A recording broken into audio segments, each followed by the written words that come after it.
хотелось бы, конечно, методом сравнения сказать, что работа сайта нынешнего Созова по сравнению с предыдущими версиями улучшилась, но, безусловно, есть и пути по его совершенствованию.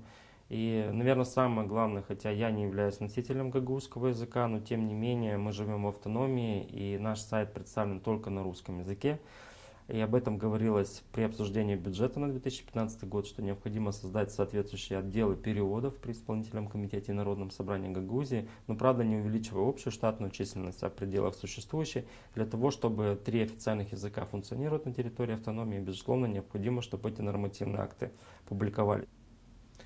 Значит, первое – это глубокое упущение, безусловно, и Народного собрания исполнительного комитета. И второе, видимо, это не самые важные вопросы для Народного собрания исполнительного комитета. Ну, делаем выводы прямыми, правильно? Ну, Видимо, да, значит, в данном случае функционирование родного языка получается для большего числа населения автономии, и доступ населения к нормативной базе на родном языке является фактически сейчас не самым главным вопросом.